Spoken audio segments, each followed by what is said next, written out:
All right, what? Fuck.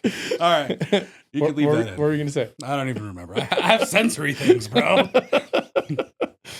All right, everybody, welcome back to the No Quarter Podcast. Idaho's #1 podcast. Episode 29.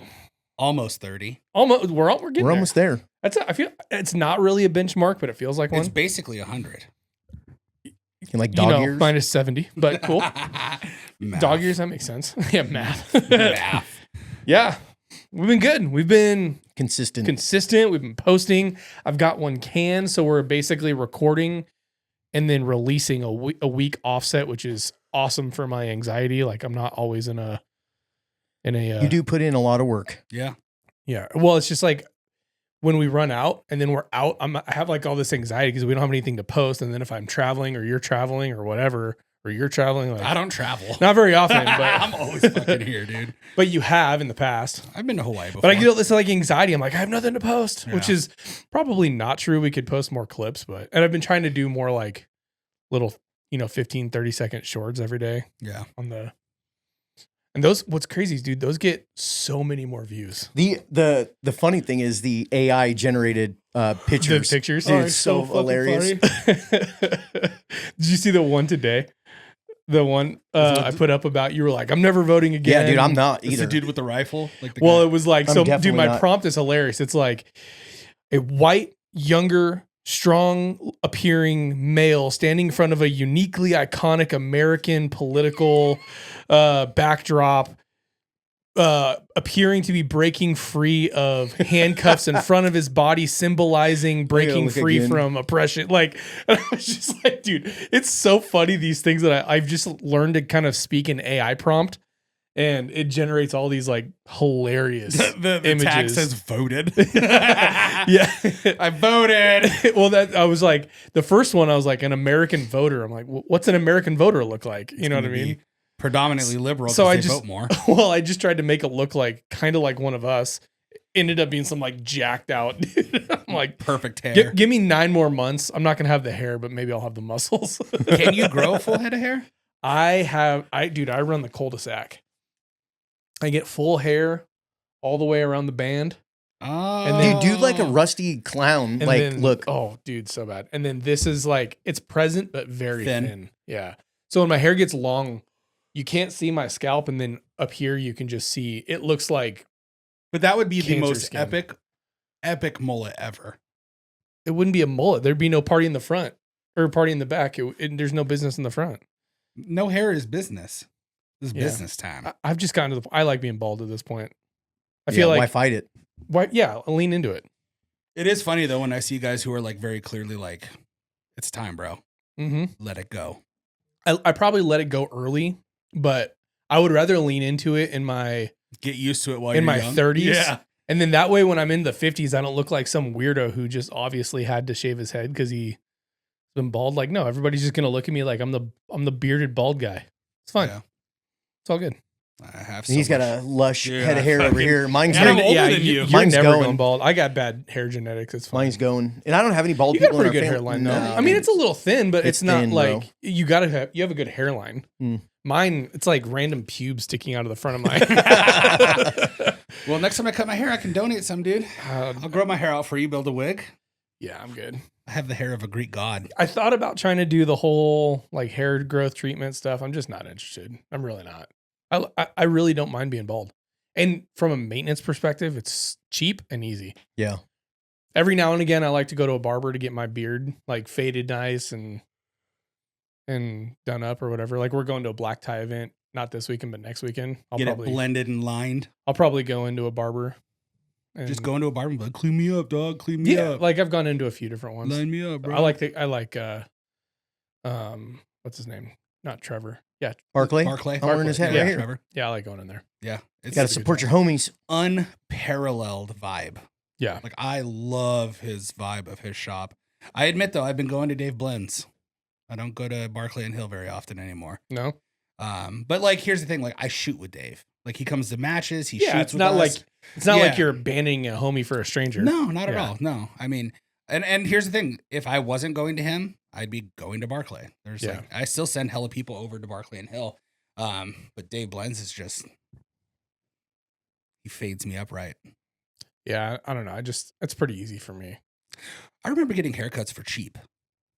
There's nothing about a cheap haircut anymore. I used to go. Where do you find a cheap haircut? There is not even one. Sports Clips. Even they're not cheap. I would not go to Sports Clips. $30? Dude, I went to Sports Clips because I forgot my clippers with me one time, and I let my hair get a little too long to just bick it, and they messed up shaving my head. Shave my head. Okay. I literally was like, I don't want, just give me as close to skin as possible with whatever your shortest clipper and they messed it up. It was the patchiest shave job. I used to go to this barber shop for many years. My grandfather took me there as a kid. He went there. I went there. It was like $17. That's how ours was. Barber Joe's. Asian ladies in there, dude. And they could fade better than anybody. Yeah. It was awesome. Dude, and then San moved Jose. here and then they're all like 40, 50, $60. When I used to get a fade when I was And everything's an appointment. Yeah. Which is wild. I don't live on that kind of schedule. So this is why I go to Barclay, because he's like, dude, I'll hit you up before. Just let me know when you need to get in and I'll open it up early. Yeah. And I'm like, dude, that's awesome. Yeah, So, he's helped me out so many times. yeah, he's badass. Like, I forget for my sister-in-law's wedding, I was like, cool, Erica's just like, so when are you getting a haircut? And we leave like the next day. And I was like, oh, fuck, I didn't even think I look like a shaggy fucking animal. Mm-hmm. So I text Trevor and he's like, I got you. Come in tomorrow at 9. Are you growing a mullet? Yeah. You are growing a mullet. I just noticed the No, back of your once hair a is year. quite long. Yeah, once a year. Grow it out. All right. No. That's the thing now, man. When did the mullet become trendy again? When chicks started fucking dudes with mullets. Like that's exactly when it started. That's fair. As soon as chicks were like, I'll fuck that dude with the mullet. Guys are like, mullets are good. But it usually follows like some celebrity thing. But I'll tell you what, there's that country singer Green. I can't remember his name. But like Riley Green? Riley Green. All the buddies' wives are, oh my God. Oh, I know. Riley My wife's Green. like, oh, I love this guy. You He's listen so- to his music. Yeah, and then you go watch his music videos and it's just him naked, like humping some model on. And you're like, oh, I get it. Mom porn over there. I think, honestly, I want to say, I think Bryce Harper was I don't the know guy who who that is. kind of really started this trend of being like cool. Bryce Harper. Or hockey players. So hockey players, they call it a flow. Okay. And God, Is Bryce Harper a hockey player? baseball. Oh. But he was like cool guy with this like kind of swoopy long like. This dude does not look cool. Bryce Harper. What are you talking about? He like looks a super dork, cool. man. What are you talking about? Baseball players are cool guys, aren't they? I mean, I'm not saying that baseball players are inherently not cool. I'm just saying. Well, you heard it here first, guys. Josh hates baseball players. He said all baseball players are boring ass dorks. That's verbatim what I said. Are one of those unclaimed? Can I have one of those water bottles? Sweet, thank you. Like I take the label off of the ones that start with a W. Oh yeah, we don't want to get sued. Last thing we need is another cease and desist letter. Oh, yeah. Jeez, God What forbid. is this one? Same thing. Oh, yeah. Yeah. You're going to get your asshole. Yeah, they can have it. Yeah, we don't want another cease and desist since we're like actually a business now. Yeah. But here's the thing: they'd have to find the business. That's true. There's actually still a few hit list items I need to go take care of, or one of us does. Forgot about that. Okay. Yeah. So it's new, boys. Oh, you know. Is this signed yet? Can we talk about? We can talk about it. I mean, it's a done deal, but it's not signed. Well, maybe we'll wait. I think after Thursday, our meeting next Thursday. Yeah, we'll finish ironing it out. We got a cool announcement coming up. Maybe our next episode we'll be able to talk about our it. partnership with the Chippendales. Mm-hmm. It's gonna be fucking sick. With Riley Green take music. us. Yeah, they would only take us if Jeremy was our premier dancer, though. Yeah, dude, are you kidding me? What's really funny is I used to think like, man, like I'm such a fat old dude now, like no one will want me. I am at the impression now that there is definitely an OnlyFans. There is such a huge market. Like chicks want fucking chubby dudes with beards and tattoos. Huh. They don't even give a fuck. Yeah, Like you make them laugh, and that's it. Game over. it's fair. So like Chippendales, bro, they'd make so much money off me. Send me to all like the ugly. Oh yeah, they make a killing. I bet you if you started an OnlyFans, you could rake it in. Yeah, but here, okay, so all right, so here's the thing. Me and Eric talked about it, and I was like, man, I should start an OnlyFans just for an extra $200 a month or something, just to do it, just for fun. Like, what's the worst that could happen? I have to jerk off on fucking screen. See, would you go that far? Yeah. Are you kidding me, dude? I don't have any boundaries. Yeah, What are you okay. talking about? But then here's the problem: is I start getting followers, maybe, and then it's good, and I'm like, oh, cool, yeah. Then you're out to dinner with the kids, and some dude's like, "Let me see your balloon knot." Well, see, and that's the problem. Is like I would do it if I knew my demographic would be just women. but it's not going to be. It's going to be all those fucking big gay bears. Hey boy, I that, like your belly the button. burly fucking dudes that are like, Like, oh yeah, some like logger trucker. bears, yeah. Yeah, guys like spending weeks Yep. alone in the My wife woods. doesn't know I'm gay. and as soon as I get the message of like, I'll tip you $1,000 to see your dick, and I realize it's a guy, I'd be like, fuck, I quit. Like, I quit. Like, that's not what I want. I don't No, want. he'd be like, dude, All right. I'd do it for 500. Here's the question. Though. Here's the question though. Let's say you oblige. Does that make you gay? yeah. Yeah. Okay. That's- no, I'm- no. No. You're not Defend gay. it. You're not gay unless you push back. Show your work. Wait, pushing back would be like refusing. No, if you push back, I you see. back up I into see him. what you're saying. There's this Yeah. documentary called Hidden in Plain View or something. It's about a That sounds like a pedophile documentary. yeah, it's pretty creepy. And it takes place in Idaho, Pocatello, Idaho, and it's about a LDS family who take in this guy who is like just like a charming, sweet man, and he kind of has like a way about him and stuff. And I guess he falls in love with their youngest daughter. A way about him. Yeah. Yeah. right? Where's this going? Falls in love with their youngest daughter. Is he Southern? I don't know. He's from Pocatello. Okay. So I don't know. Starts having like this like weird little like I love your daughter thing, but he wants to continue to have access to like the family. So he starts banging the mom and having an affair with the mom.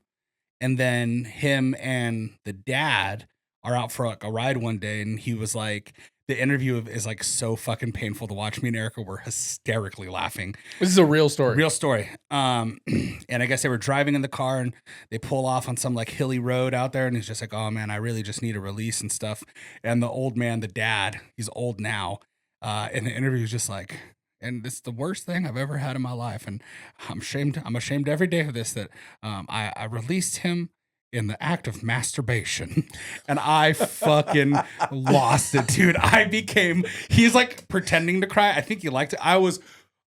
Oh my God. I can't even tell you how many times I laughed at that. Just that sentence. What's it called? I think it's called Hidden in Plain Sight or Hidden in Plain View. Lord. He straight I don't know looked- what kind of conversation we started. We need to reset. What do you mean? This is a popular documentary on Netflix. I know. Netflix is a terrifying place. It is. It's almost as bad as Reddit. Really? No. No? Yeah. Yeah. Why is Netflix bad? I'm not saying it's Well, that's some good stuff that actually happened here in Idaho, though. Our governor is about ready to sign a pedophile bill. Dude, yeah. I'm Yeah. stoked about that. So I haven't See, read I the had a segue. Oh yeah. Eat it. Man, What? you've mastered the art of podcasting. Segway master right there. Yep. Paul Blart, if you will. Get Paul it? Blart's a I haven't great read the movie. text though. We should probably read the text. We should probably read the text, but I believe it's something along the lines of, if you diddle kids, you're subject to the death penalty. Abducted in plain sight. That's pretty badass. Yeah. Put- Dude, I mean, put- they fucking put pedos to champion. death. They champion them down in 100%. California. Yeah, man. You basically can't get a job teaching unless you've got a history. Yeah. Fuck. It's wild. Isn't that weird? Dude, it's absolutely bizarre. How was spring break with the kiddos? Pretty miserable for me, but Oh yeah. I don't want to talk about No, that. that's fine. It's all good. Have the Nerf wars commenced? We did have some Nerf wars, actually. That was fun. Yeah. Yep, I enjoyed the Nerf wars. I got a really cool like Scar. It's an electric Nerf gun, so I don't have to cock it, and it just runs off of a little battery pump, Yeah. and it goes full auto. It's a lot of fun. It only cost me like $40 on Amazon. It was cool. You should send me a link. Yeah, well, it's pretty badass. Because here's the Do you thing. have darts just all over the house? Oh, just my God. finding them everywhere. My Cushions, wife like is just like, these need to get picked up. I'm like, okay. We picked up all the ones we could see. Well, so now my thing is, because I hate picking the darts up. So the kids are like, "Hey, can we do a Nerf war?" I'm like, Only if you "Absolutely." clean up. And then we get done. I'm like, "All right, you guys clean up." I walk Yep. out. it's like going to the range, shooting all Picking that up brass. Yeah. Yeah. Pick it up. God, we need a range where we don't have the brass. Yeah, but then Or it would just just like a better way to do it. Like no, if- it'd be if we dude. had a The pull range would. behind. I've been at ranges where they don't police the brassing, dude. You don't want to kneel down on a well, and fucking you piece of dude. slip if you're It's running just- in the it's gravel. so Nampa terrible. rod and gun, I think, is like relatively unbrassed. Honestly, we just need to get a quad out there with a pull behind rig, something that pulls with chains. So it But then flicks how do you it, get it out of there? so it flicks it up, and then as you go, it just flicks into the basket, and then you Is that a Ain't gonna technology work. that's around? yeah. It ain't gonna work. No, I've seen them. Too many Really? big rocks at double tap. I'm sure you get some, but the point is to not have to walk in brass. It's really not that big of a deal. If everybody gets online, and we're in a line, it's When you go through an entire day and every single shooter has gone through like 500 rounds minimum, It's a lot of work. it's a lot of work. it is. Yeah. Especially like 2-day, like taking like a 2-day rifle class. Yeah. Right. Like what That's we're about 1,000 to do with Kyle. rounds. Have you signed up for that yet? I don't know. It's 1,000 rounds and you don't brass the first day, so you brass the second day, and there's like literally 20,000 rounds. Is that the round count? It's 1,000. Oh, for I that don't day? know. I just assume on that one. I think so. with rifle case. stuff, I just assume 500 to 1,000. I'll bring 1,000 no matter what. But it's a primary and secondary, so I know we're doing pistol work too. Are you Yeah, talking about the cool. We're doing gunfighter? transition stuff. Yeah, it's May 31st and June 1st. Can't wait. Let's find So out. I signed up. Mike's going. He signed up. I've been shooting a lot lately. So A what's lot. what's going on with this whole? Are you 18 years of age or older? I don't have that That's on a my law. website. Well, it's a law. I need You that. don't- No, you Anything don't that sell- has you to don't do sell with guns. firearms. Neither does he. He trains guns though. So do you. Yeah, you probably should. Why? This is a family-friendly place, bro. I think anything None that of has us- to do with firearms. None of us disagree, Oh, but okay. apparently it's a law. Do you know? Is it an Idaho law or a federal law? I'm not 100% certain. You just Might need But I to- know that my website reaches California, so I have to have it. Oh, is that what it is? Yeah. California, it's like a mandatory thing in California. So anybody that's actually can view your So if web. you're doing commerce in California, well, you may not have to worry about it. May 31st, June 1st. What's Two- that? the Oh, the 2-day gunfighter? gunfighter? Yeah. 2-day gunfighter, May 31st. I'll tell you right now. Yeah, I'm already signed up. Bought and paid for. Wait, hold on. Oh, no, I was like, May doesn't have a 31st, but it does. Yep, it definitely does. 31st, 1st, 30th. I mean, I can go. You should if you want to. I'll text Kyle. How's the schedule looking for the range? Are you having difficulties getting on the range or making schedule? No. No, we have most of our stuff scheduled out for like 9 months. Nice. Oh wow. So like we schedule pretty much everything we need. Come December, we're already scheduling for summer. I've been going a lot on Sundays and there's just nobody there. Yeah. So it's awesome. I got a question. Curious about your opinion. Hmm. Have you trained? I know you've done churches. Mm-hmm. I think this is probably similar. Have you done school security teams at all? Yeah. Okay. So if you have a school that has armed faculty and staff, so like, staff members, teachers, whatever, who are on their signed off team, whatever, and they deal with some kind of threat, not even necessarily knowing that it's an active shooter, but they know that they are prompted, hey, lockdown, whatever. Would your guidance be that those people shelter? So like, let's say they're unattached to a specific classroom, because obviously if you're a teacher and you have a class and you're in your classroom, you lock down that, you secure those kids, you stay put in your defensive. Right. But if you're not attached to a classroom, So if you're like a janitor or an office worker where you're not stuck in a classroom and stuff, you go fucking take care of that shit immediately. you go offensive. You go 100% take care of that shit right away as fast as you can. If you are actively with kids, you need to hunker down, lock up, and pin the door and wait. At what threshold of training do you think that it is a go search and hunt? It's appropriate? gonna determine on the individual's ability, like mental ability, in my mind, Yeah, I mean, I do think because that they are training to the lowest common denominator. that's my point. some of these Because schools aren't. Some of them aren't, but I mean, we work with a few schools that are like, just like any agency, any law good. enforcement agency, military, that you're training to the lowest common denominator, yeah. and then you're going to find out who your mentally tough individuals are, and they are going to get selected to do other things that are. well, and training to the lowest common denominator does not mean that you are lowering your training standards. No, not at all. What that means is that in general, under stress, under duress, people fall back Correct. to their least level of training. Yep. And so the goal is to train that basic level to a point of comprehension, efficiency, competency. But the school's not training everybody, right? Somebody's Correct. volunteering for the Correct. position. Hey, Correct. I'm going to take this on. If somebody comes in active shooter, I am taking this on myself So it's just going to, in my opinion, I know you're asking him, but in my opinion, it's going to have to be, stress does a lot of weird things to a lot of people, as you've seen in your classes and in the simulator. You're going to need somebody that is willing, agreed, to drop whatever they're doing and run towards it versus retreating. Agreed. You know, so that's a unique individual. There's not everybody's willing to do that. Entirely agreed. So the other reason I ask is because we all agree stress does weird things to the brain.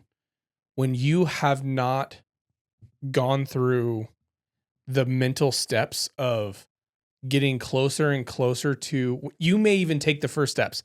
Hey, something's going on, and then something develops. You hear shots, or you see kids running and screaming, or the situation escalates. Your brain is also escalating. Your tunnel vision is coming in, right? And so that perception, that breadth of what you're seeing, like that width of it is starting to narrow. People get jumpy. And so I guess my question is at what level of comprehension, training, whatever, is it really safe for a person? And I'm not trying to say that that we as citizens, parents, teachers, faculty, staff, whatever, there isn't a level of duty, but there is absolutely a level of competency that either makes you a net positive to the situation or makes you a liability to the situation. Yeah. Do we agree on that? Yeah, I agree with this. And I think this could be a little bit off topic, but I think why the Democrats and a lot of Dems and liberals, they're just weak individuals. So they would never put themselves in, because they always fight this. Oh, why do teachers need to be armed? Why do they always want to fight this. It's because their mind can't even get there. Their mind can't even get to the point of wrapping it around going and defending somebody else. They're fucking running and hiding like little bitches. Whereas I don't necessarily disagree. I'm not trying to necessarily hit on the political side. I'm just saying that, but I'm saying that's where everybody's head go in that aspect. The Democrats, they're always fighting this. Well, why do teachers need to get involved? Why, law enforcement, that's not their job. They already got a tough enough job being a teacher. Some teachers, they do that job because they want to be the mother instinct, or they want to be the hen. Yeah, I totally and they agree. want to be the protector and the provider. I like think my daughter. I think there are plenty of teachers who have that mindset. Right. That's what I agree with that. But it takes that mindset for somebody to get in that position. Just like if I were at my kid's school dropping off, and I had a couple of people that I knew their capabilities, had a general understanding of their level of training and competency, and something popped off, and I'm like, hey, we're going to lock down these couple of classrooms and we're going to start moving towards, and we're going to lock down and we're going to basically aggress the situation. We're going to try to stop it. Right. Yeah. If I don't know a person, I'm not just going to like toss them a pistol and be like, hey, you're on the good guy team now. Let's go. Because I have no idea what they're capable of. Well, this Uvalde kind of like opened up a lot of people's eyes. Sure. Absolutely. These guys, these police officers, trained professionals going in with their handcuffs, their guns, their handguns, their rifles. They have a radio. They have bulletproof vests. Yep. They know what they're getting into. And these motherfuckers didn't even act. Right. And they're paid. They stood in the hallway while kids were dying. So now you need to ask. How many years has that been? My blood still boils thinking about that. Bunch of fucking pussy cowards. Every last one of them should be tried. I don't know. So your question is very difficult. I don't know that a lot of, I love the idea of the schools being armed. I love the fact that, as do I, they're allowed to be. As do I.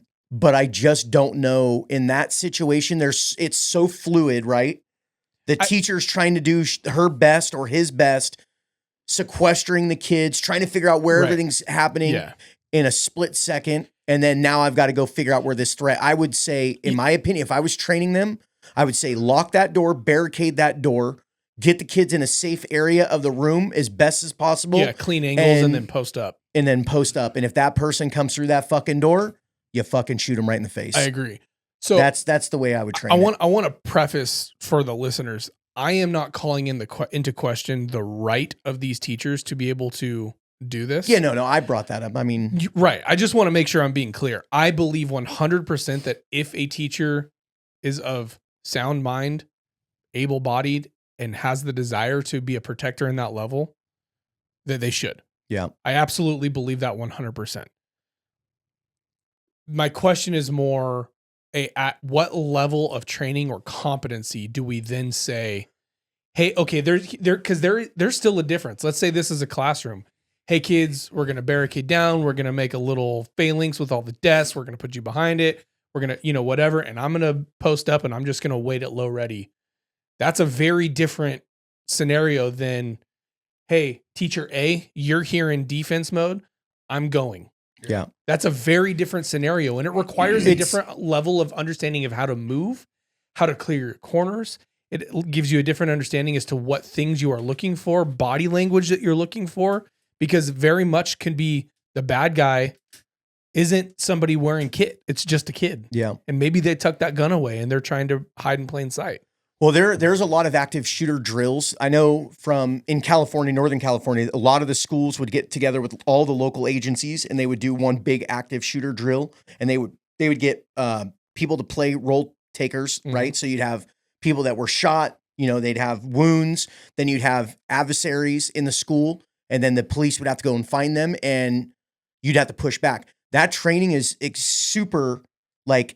super stressful, even though that that it's a training evolution. Like, the schools need to be doing more of that. I don't think that they do enough of it here that I've seen or been involved with.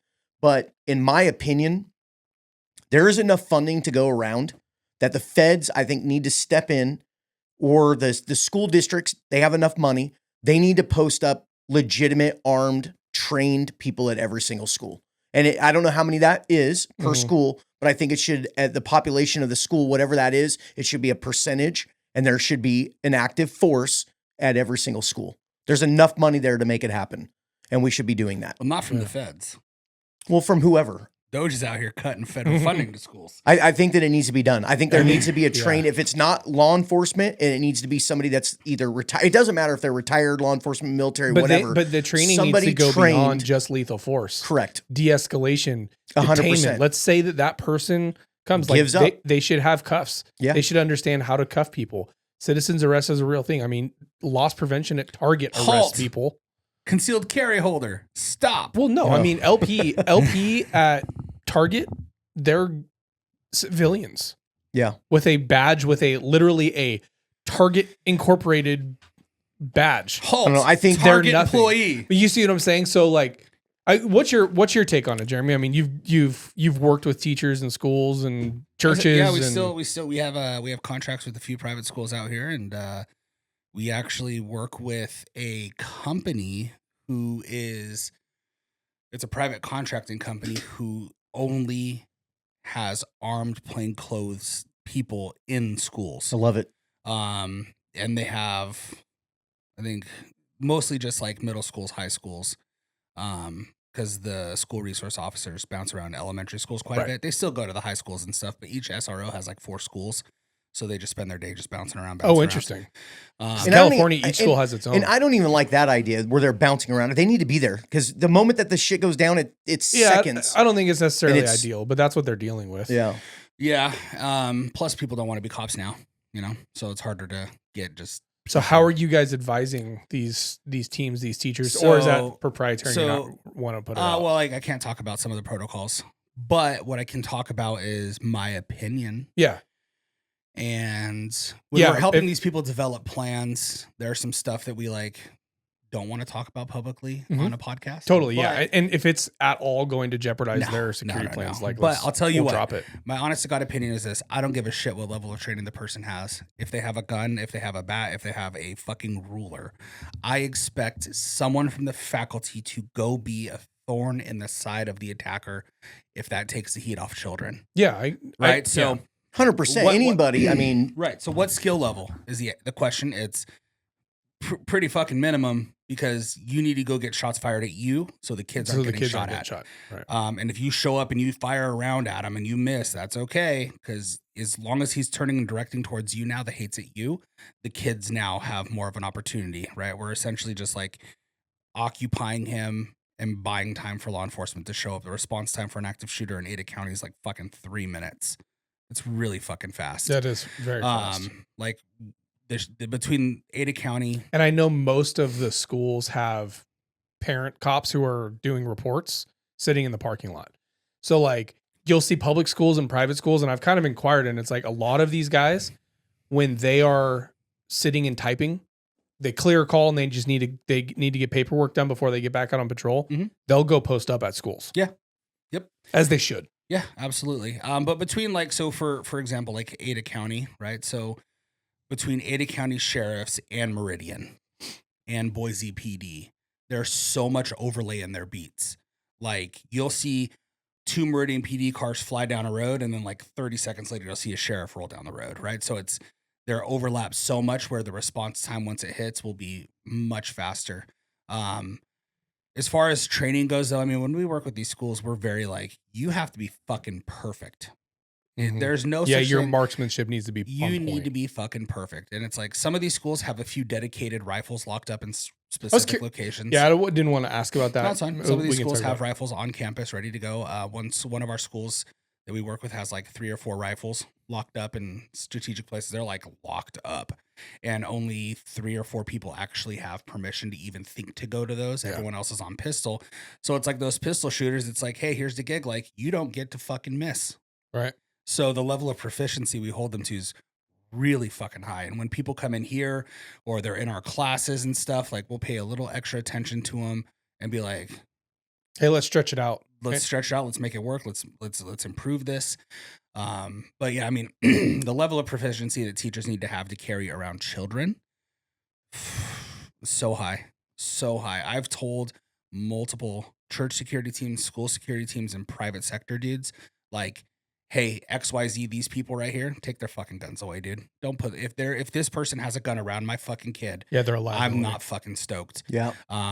I don't think teachers should have the right to carry frivolously. And it's because I look at the average teacher as, you know, a 30-year-old woman who maybe has minimal training at all. And then I look at the 65-year-old fat lady, I don't want her shooting guns around my kid either, because I know she can't fucking shoot. So I don't like the idea of like when that whole bill was in Idaho, like to get the teachers to be able to carry guns. I was like, oh, at first I was stoked. I was like, fuck yeah. But then I started thinking about the logistics of it. I'm like, okay, well, who's going to pay for the training? How much training is going to be retired? Is it going to be the post qualification, which you could shoot retarded with one fucking hand? Like there's not enough skill set being required of them written in this bill. Is it a higher threshold for you personally than a law enforcement officer? Dude, yes, absolutely. Like they should just because the cost is higher. Yeah, if it's a adult school full of a bunch of adults, fucking run your shit, guys. How do you I'm going to ask the question because I know we're going to get comments on that comment, that specific comment. That I don't think teachers should carry? Yeah. Okay. And I'm not even saying that I disagree, because recent things have caused me to think through these things personally. Mm-hmm. And there's a cost to all of it. Yeah. Right. So I'm looking at it through a different lens. How do you contrast that statement with the Second Amendment? Because I fucking knew you were going to ask me that. Here's the gig. I absolutely think it's our civic duty as Americans to own guns. I agree. If you are an American citizen and you do not own a gun, the fuck you doing? You're supposed to have one. And I just think that at a certain point you are welcoming subjugation. Sure. Now, if that's something that you're comfortable with, so be it. But your first and last line of defense is yourself. Always that. I think, okay, so here's my opinion on it a lot. My daughter's a teacher, 4th grade. So we've had this talk a lot. So if you decide that that's the choice and path that you're going to go down, one, I already know she spends hundreds of her own dollars every fucking class season on her home room. The schools don't decorate these things. Yep. She thinks that the kids don't have enough. So they're spending tons of their own money, right? When they don't make a lot of money, right? So the schools, if that's something that the schools are going to allow, they're going to pick these certain teachers out. It definitely needs to be funded by the school. I think that there needs to be a biannual training for sure with a legit training company, in my opinion, and it all needs to be paid for. then there needs to be time. They need to be required to shoot themselves, need to be out, go out and shoot themselves. And I believe that needs to be funded as well by the school. I disagree. In my opinion. I disagree. I think that the best way to weed out the people who are about that life and who are not about that life is to make them fucking pay for it themselves.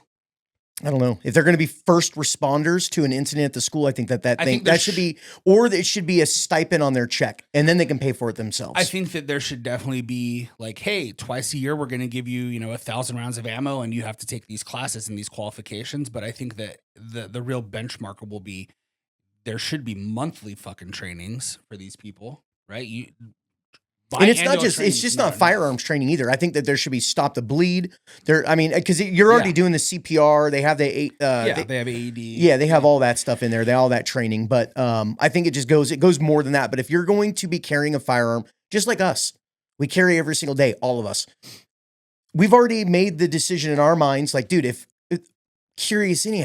I hear shots fired anywhere, if I'm driving down the road and I hear on the radio, and it's like right there, I'm probably going to fucking go and get my fucking self involved. I might. So not. I might. I don't know. I don't want to see. It's dependent on my kids. So situational. It is. If I have my kids, no. If my I don't, my maybe. number one priority is my kids. Yeah. 100%. So like, I don't want to be seeing people fucking getting shot and nobody doing shit about it. Nor do I.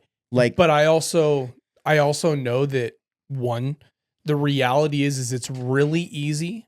I'm not marked. So cops are going, if they're not on scene already, cops are going to be there very quickly. So how am I going to differentiate myself from the bad guys? Well, and how do you know what's going on? How do I know what's going on? How do I know who the aggressor? So there's just so much information that I have to piece together. I'm not saying I'm not going to help. I'm saying in order for me to go out of my way to aggress a situation, it has to be such a specific set of criteria, and the stars have to align so perfectly for that opportunity to be right. Now, am I going to go help set up triage, help Absolutely. move? For sure. I'm not saying I'm not going to help. Yeah. But I am not going to make the situation worse. And it's really easy to do that when your ego is, I'm the best shot here, so I should be solving this problem. You know what I mean? There's just not enough data. When you roll up on something, even the cops don't know what the fuck's going on sometimes. Dude, and I'm not rolling into tactical situations very often, right? Very, very infrequently am I rolling up onto a scene that has not already been secured by law enforcement. Yeah. So like, I'll come into even what was a really hot scene, and I'm chilling. Yeah. I'm yellow. Yeah. I'm chilling. Mellow yellow. Yeah, like because now, do I have situational awareness? Am I on scan? Yeah, absolutely. But I know with relative certainty that rolling up into a scene, even when it's already been solved, I still have a very limited picture of what actually happened. Yeah. Sure. Just dispatch doesn't have the ability to give as accurate and broad of information as we want them to. It's just the reality of it. It's not their fault. It's a single line. You bring this up. Why? What happened at the school? Is something going on at the school that you want to tell us about? No. I would already know. Yeah. Yeah. No. Nothing. Because I have a few teachers from that school. Yeah. Nothing happened. I'm just curious. I'm learning about different protocols from different programs. Yeah. And I'm trying to keep this vague and broad on purpose, but I'm learning about different protocols from various programs, and I am trying to form my opinion because I know how much time I have thought about. If we've talked about our houses, right? Yeah. And where my kids are versus where I am, and how I am forced, if I hear that bump in the night, I'm forced to go offensive in order to become defensive. Yeah. Right. And I know how much time I think about and go through and practice my corners and understand my angles and where I can clear each angle from the most, optimal objective. Like, I've thought a lot about that. It's so dynamic. And that's basically in white. Yeah. You know what I mean? I'm in the safest condition. I know there's no stressors. I know there's no bad guys. Is your guys' house set up like most of them now, where the master's completely back. separate from the other rooms? Yeah, my master is in the far back corner. My kids' room's in the front. For in the front, Yeah. same. But Hate it. Nick is directly next door to my kid, Oh, so that's I awesome. sleep really fucking well. Yeah, at you night. sleep a lot. You sleep better than I do. Because he will fucking hop up and ain't nothing coming through that fucking door without an L shape. No, because Kyle and I had this discussion too, like how, you're going completely on the I have to go offensive and you're going over to get your kids now. no matter My what. goal is to get to them, collect them fast. collect them, and then we're staying defensive. Yeah. And Hopefully we don't make contact. Right. And Not likely, but hopefully. yeah, and generally speaking, I mean, likely in my personal setup, like it's almost impossible that I'm not. Is Same this so to back up So and to reiterate the reason this, why I'm bringing it up is just because I'm understanding that there are a wide array of capabilities. So, in but some are of you these you're volunteers. privy to something, obviously, and so it's got your mind thinking. Yeah, it's got my mind moving. And so, are they consulting? Is the school consulting, or are they just going off? Oh, my husband said this, or no, there's consulting. So they're consulting with Yeah. a security company, with a training company, or Yes. Okay, good. Yeah. And guys, I'm sorry. I'm like what Rob is asking me is something specific. I'm giving vague answers. Yeah, I just know. I'm not going to to have you protect the people that I'm Anonymity. talking about. Yeah. Right. But in broad terms, I'm aware of somebody in my life that is on one of these teams, and I'm learning about some of these protocols, and it's causing me to think, how does that work? Yeah. You know what I mean? What does that look like? It don't look good. What does the level of training look like? And you know what's interesting? So like from the person who has, generally speaking, the entirety of my professional career has been in some level of service to the public. Mhm. Whether it be through private organizations contracted in public spaces or military or volunteer stuff or whatever. I made that personal decision a long time ago that at the end of the day, at very least, I'm a better shield than a kid. 1000%. Right? So like I will eat those rounds. Yeah. I have that I've reconciled that in my soul. You know what I mean? If I have to meet my maker and I'm not ready to go, but that is my breath is taken from my body by defending little kids, that's a great way to go out. For sure. Right? There are so many educators that got into teaching because they want to teach. They never had the internal conversation about, at the end of the day, Protecting the kids. I'm a shield. Yeah. At the end of the day, I'm a bullet trap. Mm-hmm. And so many teachers are stepping up into that role, and I think it's phenomenal. Yeah. But I do think that it's our duty as an industry, and whatever that is going to look like locally, because that's going to be the place where we have the most effect, us collectively. Mhm. Like, we have to get these teachers to a level of competency where they are moving with confidence and not question. Yeah. I mean, so And I don't know what that looks like. Maybe it's working with the legislature and putting funding bills through, or putting training requirements through, or whatever. But fun fact, I don't Yeah. know if you guys know this, but Idaho's placed like 47th in education funding in the state. we And- were like top 5. But we're like I think we're like Top- 12th in actual or- education. yeah, whatever. So got smart kids, no funding. Some people are like, Well, Idaho we has haven't- bad schools. we It's have like, no, involved parents. we have good schools Well, with yeah. whole families for the most part. Right. But yeah, no, so it's not that I don't think these teachers don't have a right to own guns No. or Yeah. to carry guns. Yeah, we got off that. Record. Yeah. Yeah. It's important for me to preface this. People can carry guns on school campus, in my opinion, if they are absolutely qualified to do so. There are a lot of police officers that I don't even think could respond accordingly up to what I consider good standards of shooting. From a fitness level. From a fitness level, I mean, even myself, right? But even just like with your pistol, I mean, for example, like when we were at the range the other day, Yeah. that was you thought it was 7 yards, I think, but you were running 13-yard bill drills, right? And you were already warm. And how many times was the cadence weird, or did things change a Yeah. little bit? or 100%. just drop a shot randomly because your grip is weird. You know what I mean? Like, Right? I mean, I'm sure you didn't miss a lot, but I'm sure you had at least one miss on that. Yeah. Right? And it's like that distance, 13 yards, it's not incredibly far, but it's far for a fucking bill drill. And you were running the shit out of it when you figured out you needed to shoot 6 shots instead of 5. You fucking learned how to count. He's like, boom, boom, boom, boom. he's like, how fast was that? I'm like, well, it was like 1 second because like, 4 shots. No, there were 5. And it's like we were No, we were running 5. Bill Joe's a 5 shot. 6 shots. 6 shots. 6 shot. But it's 7 yards. 7 yards. And we're doing 14. Yeah. Which On is steel. awesome on steel. It's, But I hear it in cadence. Oh, Yeah. that's 6. Boom, boom, boom, boom, boom, boom. Yeah, I hear it in cadence. I'm we're like, doing them in 172, Yeah, you're hitting some good 169. Like, splits. they're And good. here's the thing. How long have you been shooting? Oh, yeah. forever. Right? And we weren't even cold when we were running shit like that. We were warm. Yeah. Yeah. Right. So then I imagine these teachers who maybe leave the house in the morning without getting their dry fire reps in. So now they're completely cold. They're going to, like you said, revert back to like 60 to 50% of their training ability. So the idea is if we can get teachers to have their 50% be better than most people's 100% in their actual training, Yeah. carry around my kid all day. Absolutely. And that's where it is for me. So it's not that I don't think teachers should ever carry on campus because I'm very much they should. I wholeheartedly agree. I just think the threshold needs to be high. It needs to be fucking high because here's the gig. And this is my honest to God thought. And I've talked to people and I've worked with teams of these people. And I've said openly, like, if you are at my kid's school and I find out that my kid's dead, and then I find out that it was a stray bullet from your gun, I'm fucking killing you. It was an accident.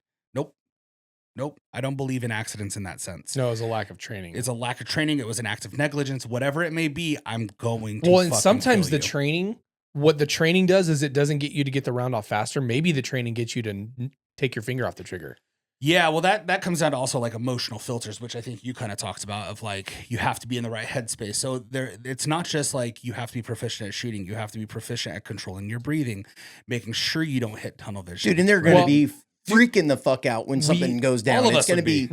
We were running when we did our concealed carry course with you guys. We were able to come in and do some sims.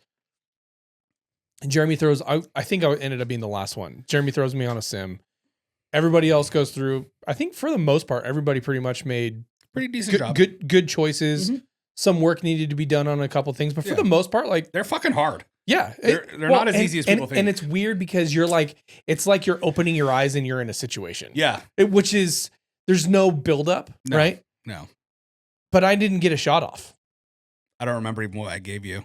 You gave me.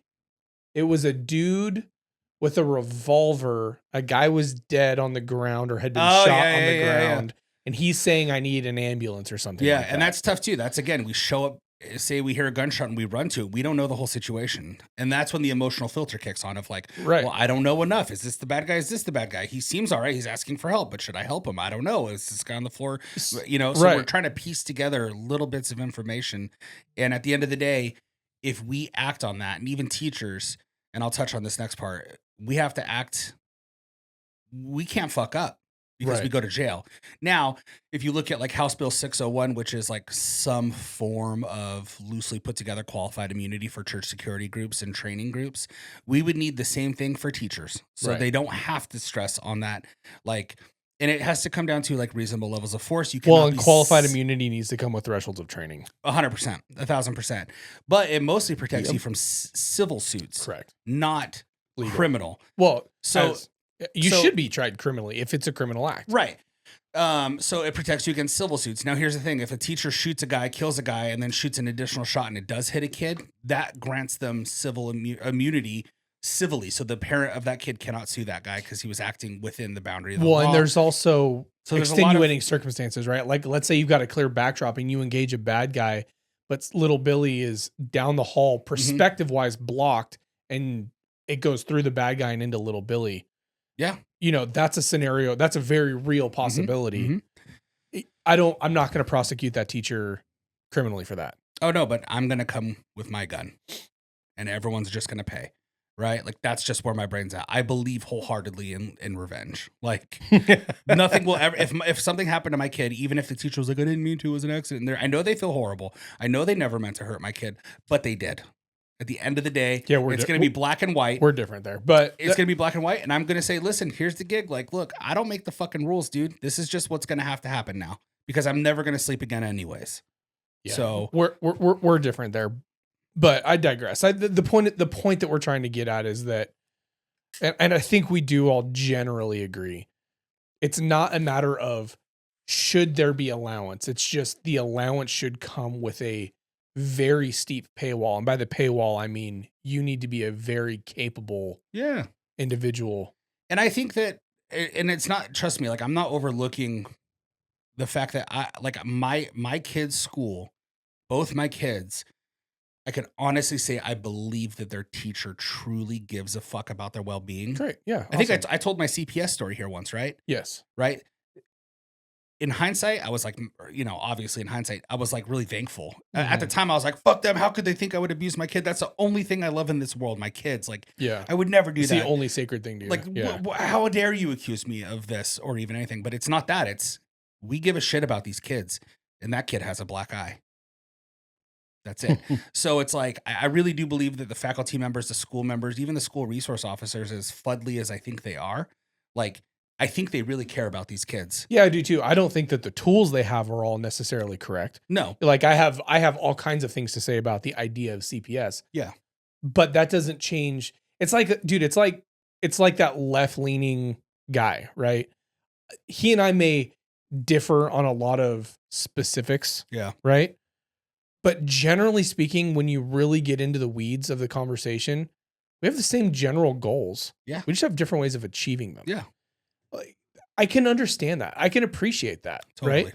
Do I think that a person that has different political views than I do has the capacity to truly love selflessly a kid that's not their own? Yeah. Yeah. Yeah, of course I do. I can't tell you how many people I work with that I have widely varied political views from. And I'll straight up, and I don't use this word because I hate it, but like some of the most heroic people I know on the planet. Totally. And they are very different than I am politically. Yeah. And that's a hard thing for a lot of us to see, is that there are legitimately good people on the other side of the aisle. Well, not all liberals are bad. I have tons. I have a liberal vegan friend that I fucking love to death. Yeah. Great human being, awesome dude, fucking weird as shit. I don't get it. It makes no sense to me at all. And we've had heated arguments where I'm just like, well, you voted Democrat, so you love pedophilia then, right? And he's like, no, dude, not at all. And I'm like, well, then why are you voting for people who are pro protecting this? And he's like, but that's not all of it. And I'm like, but it is. But for me, that's what I'm looking at. And it's the same way on the opposite side. They think all of us are Nazis and or racist whatever, or, right? Oh, like you must believe in school shootings because you voted for gun rights. Yeah. Like something you voted like for that. Trump. You hate women. Yeah. I like women, man. Boobies. Yeah. But Boobs. yeah. Boobs. Yep. But yeah, so yeah, I don't know. It's a touchy subject. And at the end of the day, it's just like my end goal and a huge thing for Simshot is if someone's mission is to protect children, we're fucking down. We're here for Come you. train. Yeah. We'll fucking give you discounts. We'll do whatever we can to encourage you to get through. I mean, all the church groups we work with, they get 25% off all of our live fire classes. Yeah, that's awesome. Period. No questions asked. Like, you're on X church, you got it. Discount. Here you go. Let's go. Come and train. Like whatever you need. We even do like things where we go we'll do like safety seminars for the actual church, like where we're not just working with the security team, but we're talking to the whole staff and even people who attend the church that want to come to those things. We'll go talk to them. Yeah. How do you evacuate, or how do you shelter in place? Yeah. Like or even those are great conversations to have for these types of places. Totally. And I will say, out of all the schools, massive. They're massive, dude. And out of all the schools, there's a few of our schools and churches combined. Out of all the schools and churches combined, we have like 2 teams that are like so switched on where it's like, it'd really be a shitty day for someone who wants to go fuck with this church. Right. Like these dudes are surgical. Every one of them's good at shooting. Every one of them's sharp as a fucking tack. That's awesome. Their comms are dialed. Like you're not getting through these fucking doors. Like you will be stopped before you park your car completely. Yeah. Like, your profile, they're looking at you. We don't know you're the done. space. Like you're done before they can it already see starts. what's under your clothes. You know, and I'm that sure kind they of have stuff. rovers and shit in the parking lot too. Oh, well, yeah, and this is a Simshot protocol. We teach all the churches this, whether they implement it or not. It's completely up to their leadership and themselves. But multi-layer security. We have a layer on the perimeter, a layer on the parking lot, a layer greeting. You have cordons, and then we have the inside one. You have set cordons, and then you got multi-layer patrols. And ultimately, if someone makes it to the doors, the outside 2 guys either didn't see the person because they were doing something, or they failed. you know, and so it's kind of like stacking the odds to make sure that the actual like strike team doesn't have to do shit. Right. The guys on the inside don't have to do anything because everyone else has cleared every single person on the way in throughout the whole process, which is like, it's almost foolproof. If you have good dudes on the perimeter, like you want your sharpest dudes on the perimeter, like the guys who are like, we are hyper aware of what's Switched happening. on. Yeah. Yeah. And then obviously like up at the usher position, like we're at the greeter, like we have some, but yeah. So, I mean, there's a few, but a lot, it's crazy the dichotomy between the different teams and the stuff that they do have in place, the stuff that they don't. We've had churches we work with where they're like, oh yeah, our guys are really good at shooting. You know, we got a great staff. They're ex-cops. We got ex-military. And in my head, I'm always like, I hear that, but that doesn't generate good shooters. No. So people use that. Sometimes it can create more chaos because everybody's operating on their own protocols. Yeah. Like we had one guy, this guy's switched on, like their actual head of security is great, but he's working with what he got. And he's doing his best to build it. And as people weed out, he's getting some good guys in, but he's like, we have like 10 cops, you know, cool. So when they came in to work on the simulator, I'm like, why are you shooting the fucking wall? Like the bad guy's right here. You shot the wall 3 times before you even corrected and hit the bad guy. Like, what the fuck? So there's, yeah, it's weird just to see, but like this team didn't even have a set protocol on medical.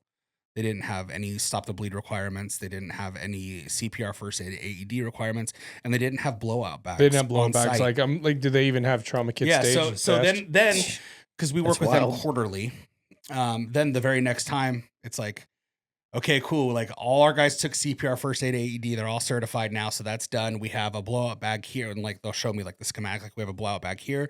We have a blowout bag here. And then we have our first aid kits on either end. And it's like, okay, cool. We're fucking working in the right direction. Cool. Where's now. your CCPs going to be? Yeah. You know what I mean? What else now?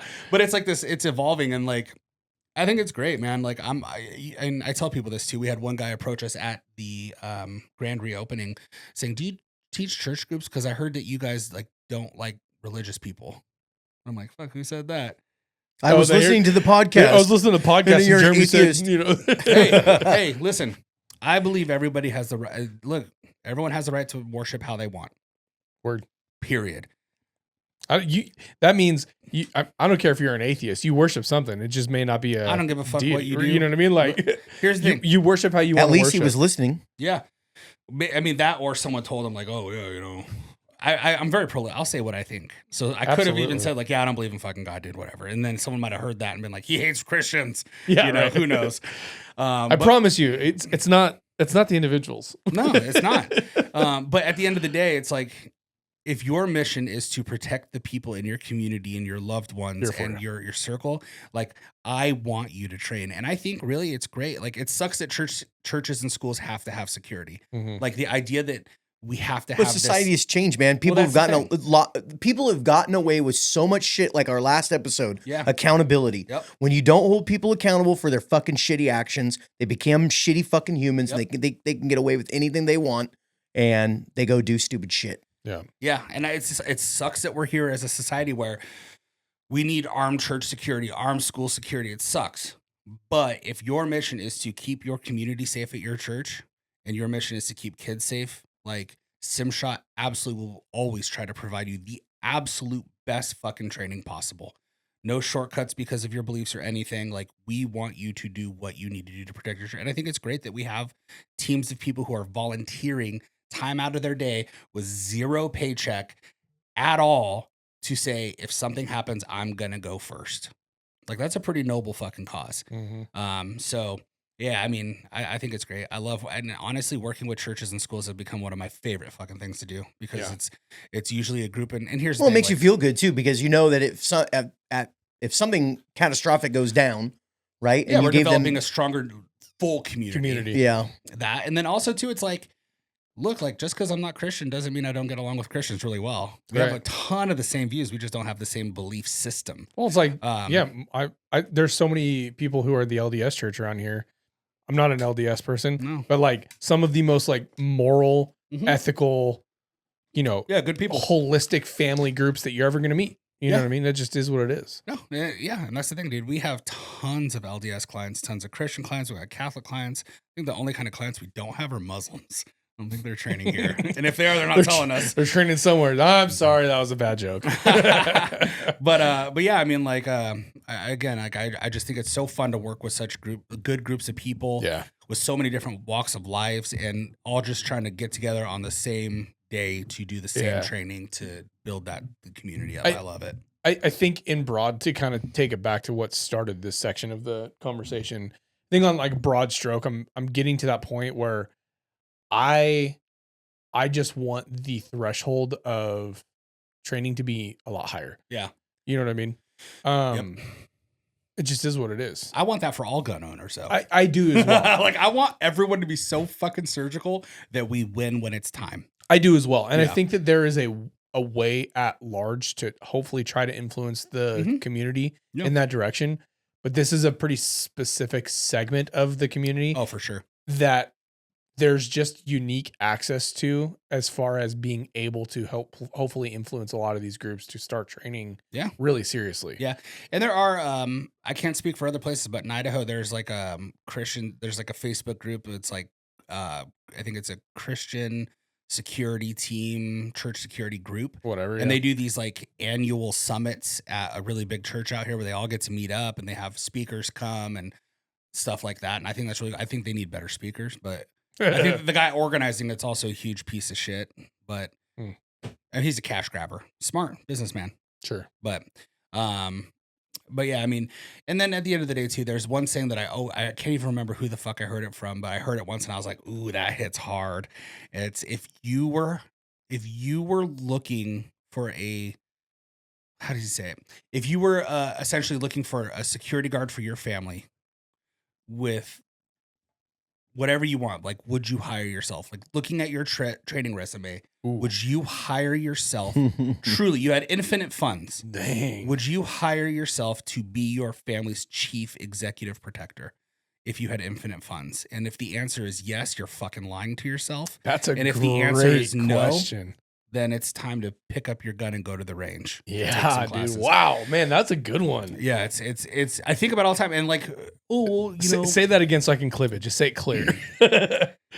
If you had infinite funds available to hire a private security guard for your family, right, and you looked at your own resume on paper, would you hire yourself?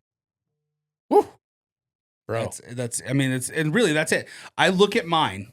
And I look at my whole resume, I'm like, fuck, I'm really good at shooting, really good at rifle work. Cool. If I interviewed an exact replica of myself to protect my family, I would never hire him. I'm not there. Right? So that's, for me, what keeps me training and dry firing like crazy. Like, when everyone's like, why do you take so many classes every year? It's like, well, because I think I suck. I'm not going to name names, but I got a neighbor that goes to church quite often, and he rolls up to my house on Sunday.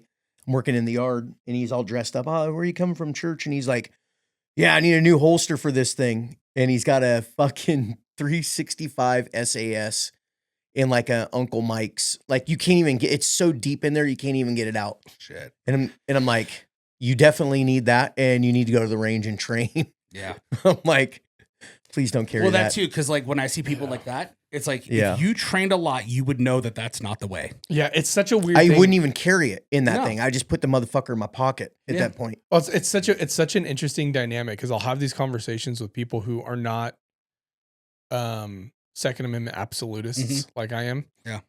And they love the Second Amendment, but well, no. I mean, people who with opposing ideas to ones that I have, because generally speaking, in my extended sphere, like, if people have questions about guns, or they're interested and they want to train, or they have a question about an opinion, I get those calls, I get those texts, I have those conversations. People just ask me those questions in my professional environment, just because they know that I'm kind of that guy. Like, it's what I'm into, right? Yeah. And my answer when they say, should everybody carry concealed? And I'm like, no, absolutely not. I'm like, but doesn't that? I'm like, no. You're confusing my sentiments. Everyone has the right to. Yes. I'm not saying that not everyone has the right to do it. I'm saying that if you are going to make that decision, then the burden of responsibility now lies on your shoulders. And there are plenty of people that I know that carry regularly that I do not want next to me if something bad happens. Fuck no, I hella don't want to get shot on accident. Like Watching people holster, unholster, manipulate their holsters, check their slide, press check. I mean, just you can figure out pretty quickly if a person understands basic fundamentals. it takes me less than a minute to tell if someone could shoot or not, just by how they handle their gun. Bro. And it's like, yeah, that's profiling. I was like, well, how do you know? I mean, maybe it's just Yeah, Nope. it's absolutely profiling. It is, but it is. no, It's I can- 100% profiling, and I'm here even, for it. even if I see them holding their gun in their master grip and we say, load and make ready. We've already gotten that far. And I haven't seen them load their gun because I was looking at someone else. And I could tell by how they press check their gun. What's your telltale? Like, what's your biggest telltale? So what is this? That's a 43X. It's a little. Yeah. So if someone picks up their gun and I say load and make ready and they do this, Oh. that's one. I can tell right away they're uncomfortable with this gun, right? So they haven't been training a lot. And then when we start teaching people like what, yeah, I know index, I love it. index finger, and then the palm can just finish the job up. It's really nice. Another way I can tell is if I haven't seen them load because I was working with someone else or something, and I come by and I explain like, you guys can press check because press checks are free. Load and make ready. If there's already a magazine on there, we can just drop the mag, have a look, and then we can press check. And it's this one. When they look over like this, and it's like, dude, if you just hit it with a little there it is. You don't even have to pull it back all the way. Those are pretty telltale signs. Yeah. They just don't have enough time. They don't have enough time on the gun. They don't know. They have no Yeah. training. The No idea that formal people, training. especially right-handed people, when they press check like this, it's like, what are you so fucking scared of? Yeah. Why are you scared? When it's like, really, if you Like, just do sniff this, that shit. yeah, you can literally just bring it into your body, and just boom, bullet. We're I mean, good you to go. can like use the serrations, but just confidently handle the gun. Yeah. It ain't gonna do anything.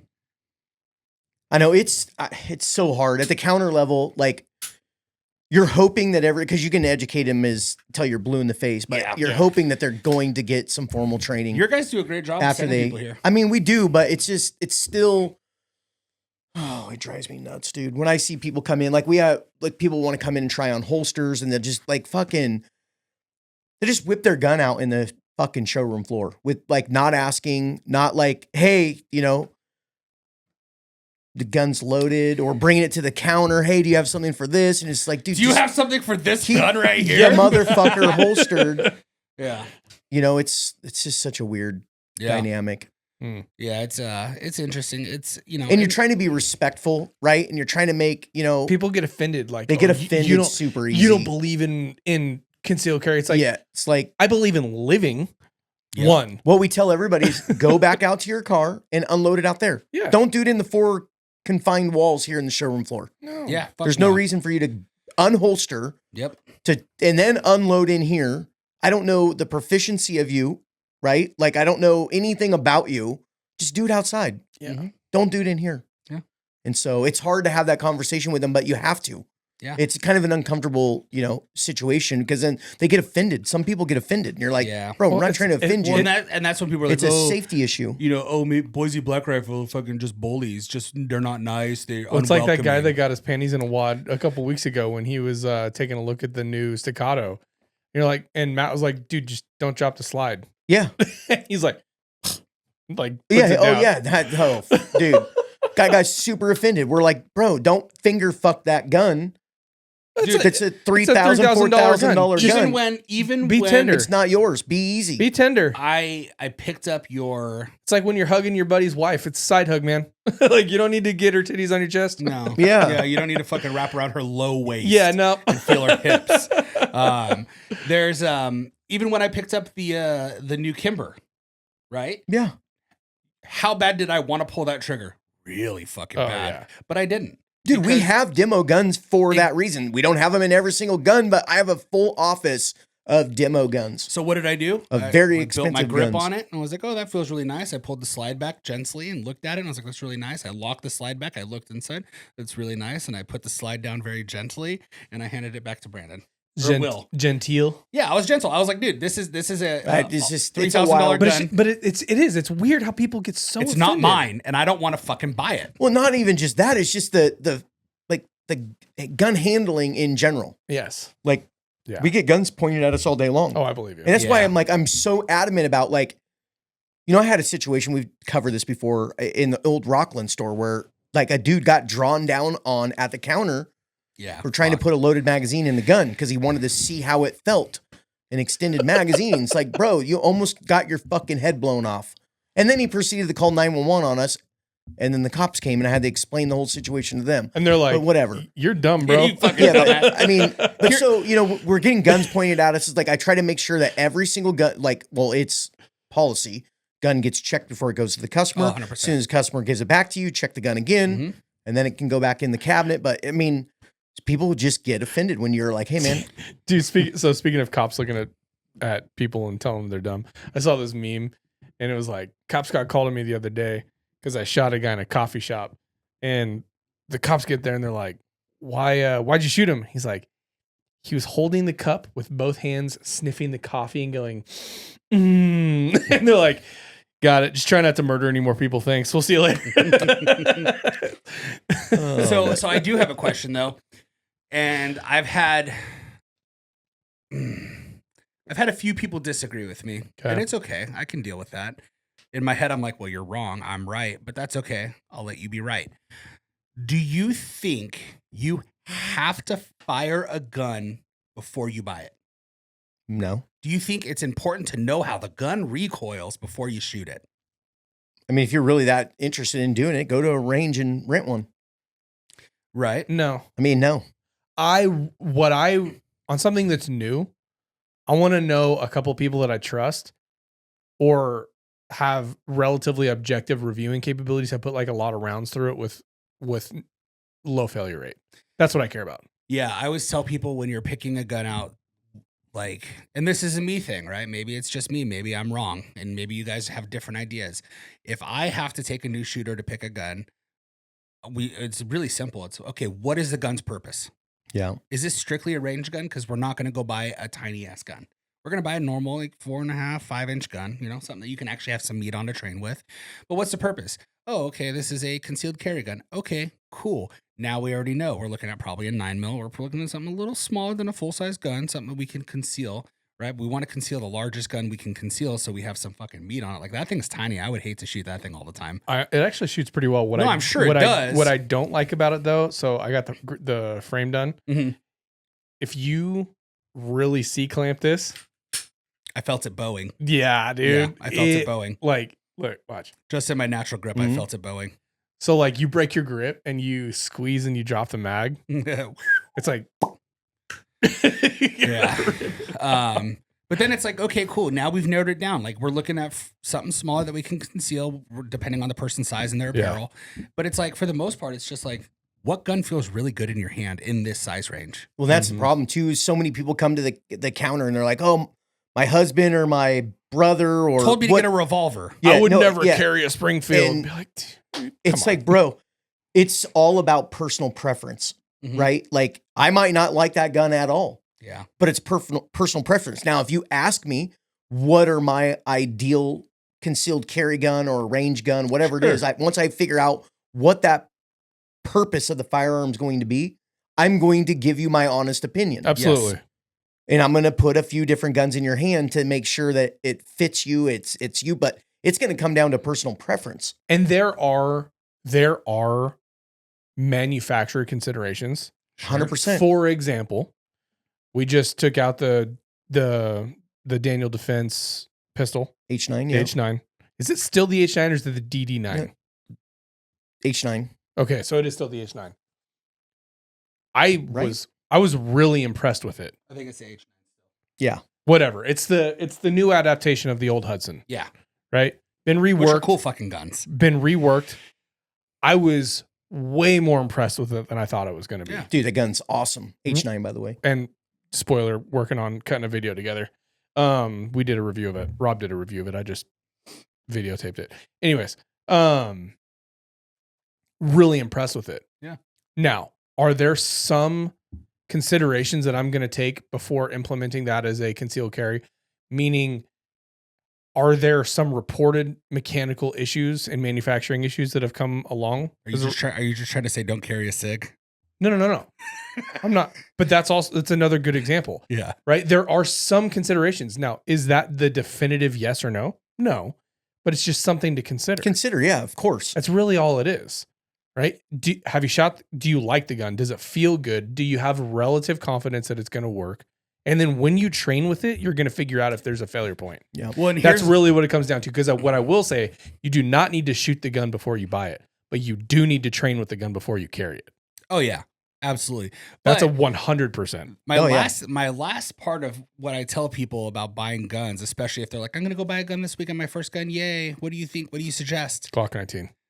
Honestly, I'll tell them, yeah. I usually tell them like Glock 17, Glock 19, P365 macro. Yeah, get a macro, get a 19. A P320 that's not going to explode on you. Yeah. One of those things. And Not I always tell them this. Not an LC9. I always say this.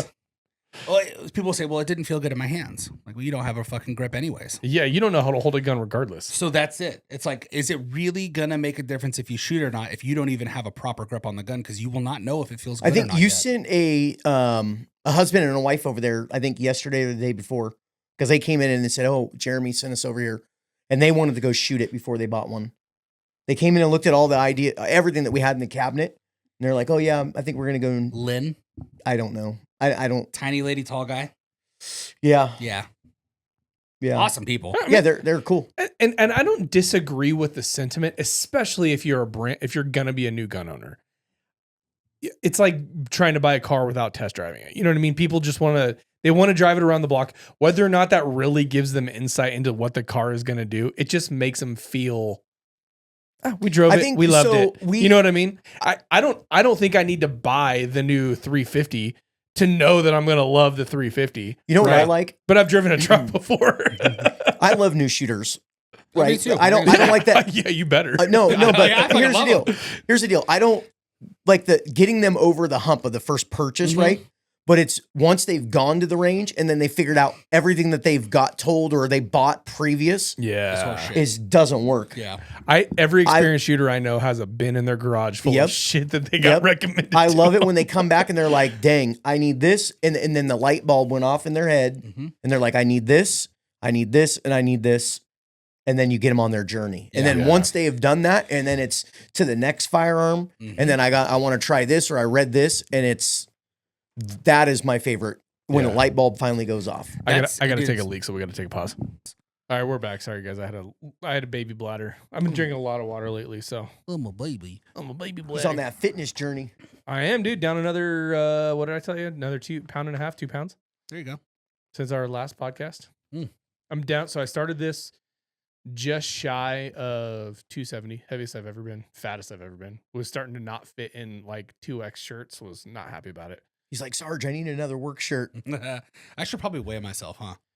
I mean, it's up to you. Give myself a metric because I go to the gym a lot. It's up. I mean, if you're just looking at like trying to spark fat loss, like weight's a great metric. That's all. I mean, I cardio and weights, and there's going to be plateaus because especially if you're working out and you're protein focused in your diet, you're going to build or retain muscle while you're losing fat, and so there's going to be some pauses, but it doesn't mean you're not losing fat. So inches are also helpful. I think my next thing is going to be the carnivore diet. Yeah. So don't forget though, carbohydrates are very important for processing some things. You do need carbs to some extent. So a recent study, actually, I don't think it was recent. I think it was in like 2020. Study that I just read. They actually did. It wasn't like a true like RCT. But basically they did a study over, I want to say it was like 2,500 carnivores who I think claim like 90% or more meat only, and found no correlation to detriment in health as a result of the diet. They saw lots of positive results with disease processes huge reduction going away, a lot of metabolic diseases going away, a lot of autoimmune diseases going away. My thing with carnivore, I I like avocados. I like guacamole. Yeah. I like sauteed onions and peppers. I like fresh made French or sourdough bread.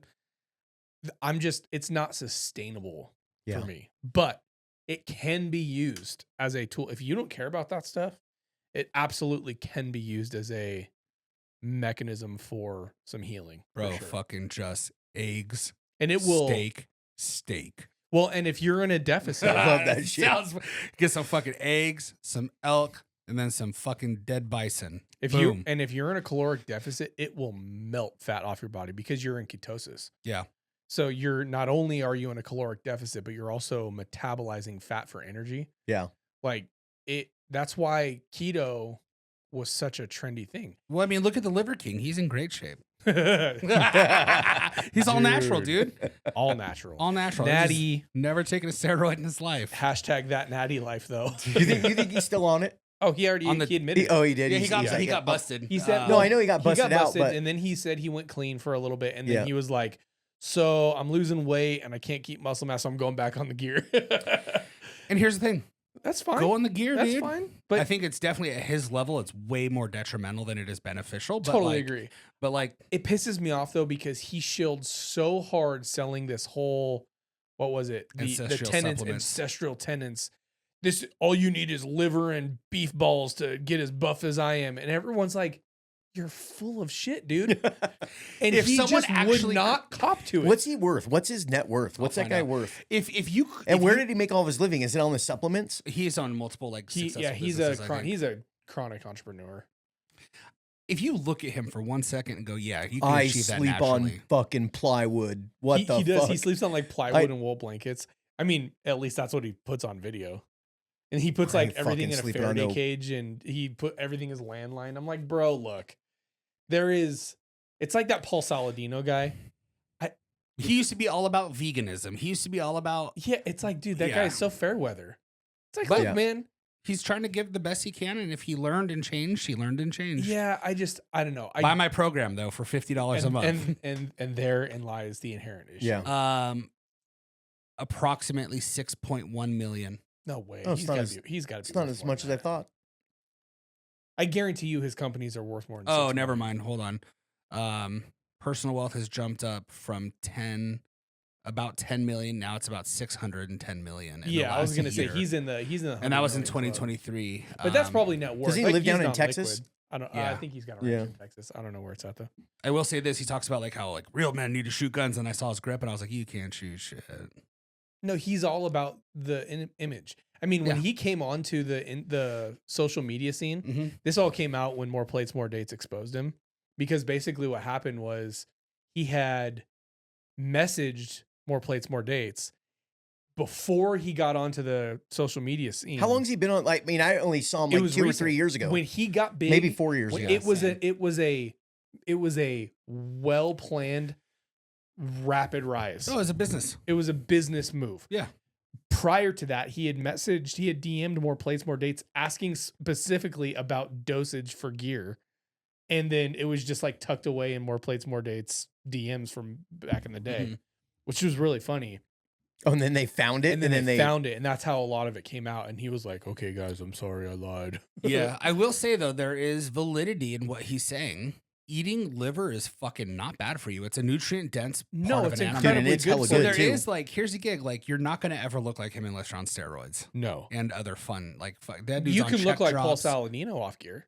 Yeah. He's You're attainable. not going to look like Liver King. No. You're not going to No. look like all of the guys who are giant. You're not going to look like that. Yeah. You're just not. Didn't a band like slip or something and hit him in the eye or some shit too? And he had like he a almost lost his eye. Yeah. I don't he had, like, remember an what eye happened, patch. He was doing like some kind of row, and he was doing it on rubber bands. Yeah. And it snapped in. though. and he punched Fuck. himself in the eye or some shit. I think the band caught Oh, him. the band got him? Regardless, he almost Something. lost his eye. Dan Crenshaw's buddy. Oh, man. You one-eyed What a- fucking what a dork. tool bag. Yeah. Dan Crenshaw's a total. I am not a fan of Dan Crenshaw. You know what though? I will say this, in the completely unrelated, I found $2,000 today, Nice. just sitting. Did the Working state cash. owe it to you or something? No. I fucking hadn't logged into my E-Trade ship for like fucking 2 years. And I forgot I had bought a bunch of like S&P and fucking Apple and all these fucking stocks I thought I sold off. I did not. That's cool. And there was just $2,000 spare dollars sitting in there. So I was like, oh, really fun. It's just money. Forgot about it. Didn't even have to sell the stocks to get it. Just said, oh, transfer. That's nice. Nice. Fucking retard. So you still have the socks? Yeah. That's cool. It's just like money that was just sitting Oh, in there's the just account. profits from the, I guess. from the purchases? I don't know. I haven't done that shit for years. I stopped playing with the stock market. Crypto and stock market burned me out. You have to be on that shit all fucking day. It's a day trade game. It is a job. Unless you're just going to buy it and let it sit there for 20 years, it's a day trade Which game. apparently if you buy it and let it sit for a few years, you make some fucking dollars. Yeah. It's awesome. I thought that was really cool. I called my wife. I was like, honey, I just found $2,000. She's And like, you, where? and you sold the car, huh? Car's I gone. sold the car. Chevelle gone. Oh, really? Went to a phenomenal dude. Cool. His name is also Jeremy. And Here locally? Yep, here locally. And he had a 68 that he had to sell because times were tough for him and his family at one point. But he had spent his daughter's like younger years having her help him build it Oh, out. cool. And then they sold it. They had another kid, and now he's in a really cush position. Like he worked his ass off, got a great job. They're really settled. And he's like, well, I saw yours and I was watching it for a couple months and wasn't sure. And I decided, I want to be able to do this with my son now.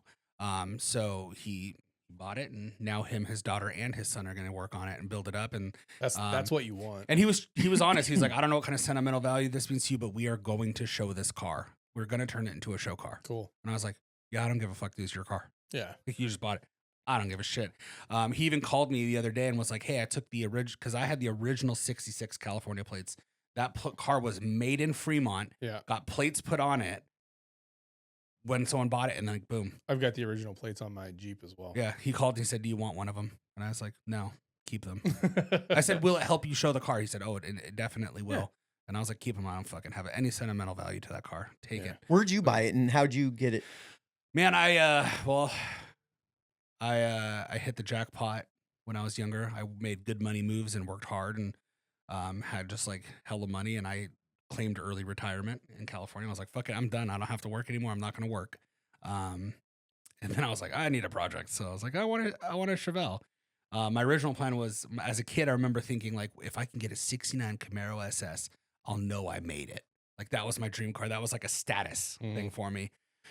And then throughout the years, I saw the 66 Chevelle and was like, fuck, that thing's sick. I want one of those now. And so I was just looking. I found one in Santa Cruz, California.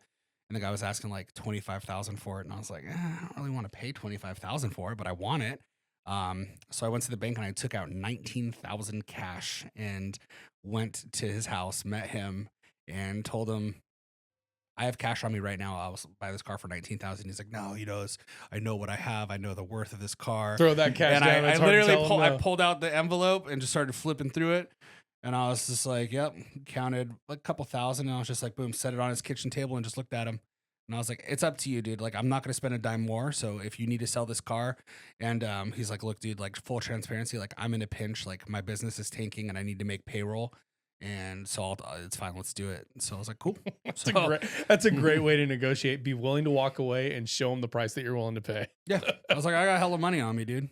Like, I'm not comfortable having that. I had a gun with me too. Oh, like, for sure. I was like, I'm not super comfortable being in your house showing you this, but like, I really want to win this. Yeah. And so he was just like, yeah, cool. Boom, boom, filled the paperwork out. And it drove over the Santa Cruz Mountains. No problem. I mean, I bought it, had a 350 and it was fully running. Nothing was wrong with it. Really. It was old suspension, old brakes. A lot all of that original stuff. Yeah, it was damn near close to original. He just put a CD deck in it, which was kind of tacky, but fuck it. I like CDs anyways, or music. So, but then when I came here, I dumped like 41,000 into it. Complete mechanical renovation, new motor, new suspension, new brakes, new drivetrain, new fucking everything. The only thing that was original on it was its body and interior. And yeah. Dang. Damn. Yeah, it was fast as fuck. I liked it. Yeah. But it became, I'm not like on some kind of like hippie spiritual journey at all, but like Self-love, baby. hashtag self-love. But I just felt like it was, I didn't drive it a lot. I drove it like seriously 11 times in 2 years, after it was like fully restored. And then I started kind of getting this like the Buddhist kind of thought process of like attachment is suffering. Mm-hmm. And I'm like, man, I have so much shit in this garage.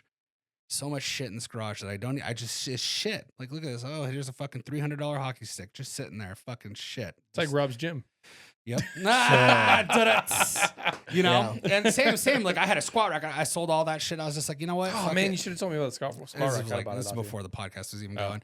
But yeah, I was just looking at it and I'm like, am I holding onto this car for ego to tell people that I drive a 66 Chevelle and to take it out when it's nice and have everyone stop and look at it? Or am I driving it because I love it? That's the crazy part because I drove mine in yesterday. It was nice, huh? I saw the pictures. I was like, dude, and then I drove it in, right? And I'm like, all right, cool. Drove it home and it was awesome. I took didn't even take the freeway, took all the back roads and shit. And then I got it home last night and I parked it back in the garage and I'm like, I didn't drive that for like 4 months. Yeah. You gonna sell it? I don't know. It took so long to get the truck done. Yeah. I had another one before and I fell on some hard times back in the day in like 2007, 2008 when everybody did. And I had to get rid of that one. That one never got finished. So I was like, dude, I got to get this one finished. And dude, it took It's beautiful. over 10 years to get it done. And I'm sexy. like, I don't even know that I'm not like attached to it anymore. Isn't it funny how your priorities change? Well, I'd rather have the money in the bank. Yeah. Yeah. Honestly, I'd rather go do something else with the money than have it sitting in the garage. I mean, the cool thing about that truck is it's an appreciating asset. Well, it's an original truck. You're not going to lose everything on it. You're not going to lose any money on You'd that. think everything that I've done to it, but 66 Chevelles are hard as fuck to get. And I did not get 41,000 for it. No? So I'm negative on that car. Wow. I still got fucking a lot of money for it, but like, and if I was more patient and if I wasn't on the mission to say, fuck it, I'm detached from it right now. And if I procrastinate or this takes longer, I'm going to hesitate or I'm going to drive it when the weather gets nice and then I'm going to want to keep it. And I knew that was literally just ego shit and like me wanting to showboat it. So I was like, if I put it on classiccars.com, I could have probably jacked up 10,000 and probably brought it up to I could have probably put it up for like 50 something thousand. And broke it pretty close to even on it. Yeah, I would have broke even easily. If not, maybe even made some money if I was patient. But I was like, dude, fuck this thing. It's just sitting in the garage. I need to get rid of it. Yeah, the market is there for for that kind of stuff. So I was like, fuck it. So I ditched it. And I couldn't tell you. I am so fucking happy it went to the guy it did. Yeah. Like, he is fucking, dude, great dude. That's Love cool. it. Like, we've chit-chatted a few times since, and I'm like, what a fucking awesome dude. Like, I'm so glad that he has the car. And he even said, like, part of the agreement was, when and if you sell this, you want first right refusal. I want first dibs to buy it back. And he's like, dude, I won't even put it on market. I'll just call you if I want to sell it. I probably won't even want to buy it. Because at this point, I'm like, fuck that horrible investment. I could have, for the money I put into that car total for buying it and then the rent of it, I could have bought another house in Tennessee. Yeah. But those old square body trucks though. Oh, dude, those are a hot commodity right now. They are, but dude, it's just, I mean, I love it. It was awesome driving it. It still has some things that need to get done to it. Yeah. For sure. You got to learn that gas pedal. I saw that video. It was just like, whoop. Oh, it does. It fucking. There's no weight in the back and it's rear wheel drive. It gets on it, bro. Yeah. I left the shop yesterday and I barely got on it just to get into the suicide lane, and it went fucking sideways. Is it, you're like 800 horsepower? No, it's not. It's like 400 probably. Oh, that's still a lot of fucking. It's just horsepower. an LS. Did you do any pulls on it to get all the numbers? No. I need to get it to a shop and get it tuned because it needs to be tuned. But when you bought the engine, was it a crate engine or was it a rebuild? No, we redid it. We pulled it out of a wrecked car. They didn't dyno it? Wrecked truck. Yeah, my shop dynoed my shit before. They ordered it with the spec horsepower based on what I wanted. And then tuned it. And then they dynoed the engine alone. And then they dynoed the car. Yeah. I'm sure they charged me for it. And I just didn't care. I was just like, well, did they map it? Like put a new map in it and like all that kind of stuff? So we're all carbureted. There was no electronics and stuff. But it was tuned like through the carburetor of like for summer. Yeah. So he drove great in 80-degree weather. Is yours carbed or is it injected? No, it's LS. It's all. Yeah, injected. Yeah. Oh, yeah. Yeah. So that one's mapped. But it is fun to know. It's like a thing. Like if you keep it, go get it done. It's fun. I don't know, man. I was looking at it though this morning when I was leaving. I was like, oh, that was fun yesterday, but I don't know. We'll see. You're like, I don't want to drive it again. We might go out this summer. I mean, it's got an AC in it, power steering, drives like a brand new truck. It's funny hearing you guys say this because like I'm in the process of tearing that bike apart, and I'm gonna kind of turn it into a cool little scrambler street build or whatever. Yeah. I mean, don't get me wrong, it's nowhere near as complex, right? Like basically, all I'm doing is changing the fenders on a tank, Still dope, and then painting everything. Yeah. Yeah. But like I'll say this though. Because it's, I'll be into it a few grand when I'm done with it. I'm going to do a lot of the work myself. Dude, I just like riding. I did not know how much I was going to like riding motorcycles, and it's awesome. I want one. It's so great. I want one bad. Ben from Havoc, dude, at least once a week. Hey, man, you got a bike yet? I'm like, fuck yourself, dude. Yeah. I'm not fucking doing it. Dude, riding is I want one so, so much bad, fun. but I know that Not I with all the fucking drivers here. I would never. Well, that's the thing. It's like I'd that- never get on a street it's bike that, here. and then how I drove that Chevelle. Like neither of you were in that Chevelle with me ever once. I don't think. No, It, you drove it to my house. I did, dude. I'm telling you, You were always on the floor. I'm a fuck. I have a lead foot with everything I do. I have the most ridiculous adrenaline fucking chasing. I am dangerous on two wheels. I was similar. I never had anything like that to really push it, but two wheels is weird. It changes. It humbles the shit out of you quick, huh? Well, and fast feels different. Yeah, it does. Fast, you can be doing 40 and you're like, I'm going fast. Gosh, shit. Like it's no, I mean, not white knuckling, but Yeah, you know, but you acclimate and you go faster though. that's true. But there's also bikes that 40 feels slow. Oh yeah. 40 does not feel slow on my bike. No. But once you get comfortable at 40, you're going to be going 80. And then before you know it, you're going to be. My bike's not even capable of going 100, so it's fine. Okay, well, it might be one day. No, But yeah, I I'm have not going to I have a it. problem. I'm just going to rebuild it. Even when I used to go to like the dunes with my friends and take their quads out, I was always the one getting fucking flipped off and getting hurt. I can't tell you how many quads I've rolled. I was the same way. How you were with your Chevelle, that's how I was on quads. Dude, that's how I am on a quad. I've ridden my friends' dirt bikes and they're just like, well, just ease into it. And I'm just like, gotcha. And I'll take it a little bit. And I'm like, okay, cool. I get it. I get the throttle. And it's just fucking like, all right, fourth gear. And I'm so fucking reckless. What kind of bike do you want though? Do you want like a Harley or like a bobber or what? No, I want like a fucking big old fat street glide. Like it was fucking. Yeah, so you want something big. Yeah, but I want like a fucking totally sick ass blacked out one that's like tricked out and custom. I'll send you an account. I started following this company in Britain somewhere, and they only rebuild the Indian bobber. Is it Indian that has the bobber? Dude, some of the builds they do on those bobbers are freaking ridiculous. Bobbers are small. I'm big though. No, they're like big body. They're okay. I need big boy bike. It's not a small With bike. like AC and heater on it. Bro, like a car. I want four wheels on it. I saw a dude Power your windows. size not long ago on a little Ducati desert sled. It's like a little dual sporty. That was a funny looking situation. As a fat man, Did I just say Ducati? Man, You that's did. terrible.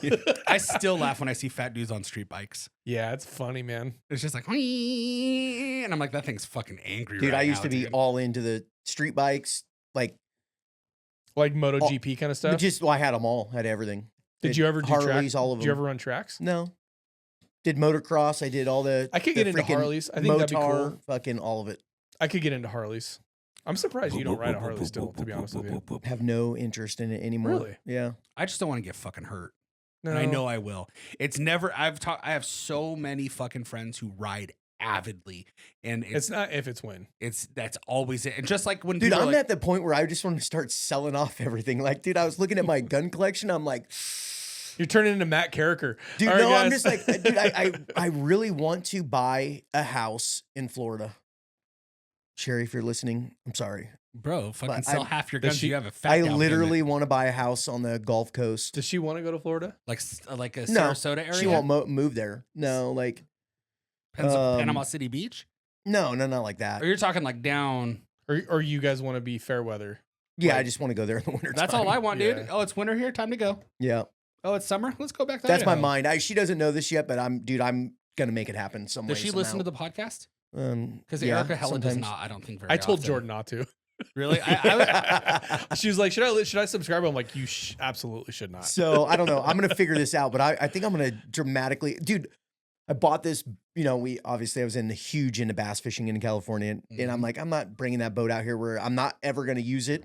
Like these lakes are super small. The fishing's not as great. So I'm gonna sell it and make all the money. No, you Made all get the money. a Then little- I get went a little cheaper tracker. Well, no. Then I went and bought that freaking jet boat. Dude, that boat is sick. It is sick, but dude, I took it out maybe once last year. Yeah. And I'm thinking, dude, If you sell that, I want it's to taking up talk to me about a it lot before of you sell shop it. space. Then I got my If trailer you that we sell that hardly boat, use. I want first right of refusal on The it. thing's badass. I don't like duck hunting, That's what I want it for is But duck it's- hunting. Yeah. but It'll I go will anywhere. go with you guys. I just refuse to shoot a duck. Why? Why it's They're fun. fucking cute as They shit, dude. taste amazing. Dude, yeah, they They're taste so- good. They're not super cute when their head has a giant hole in it. Well, that's it. Here's the thing. I don't eat duck. It's amazing. I don't I'm know sure it why. is. I don't eat duck. I don't even like chicken. I don't, I'll kill a cow. Give me some beef.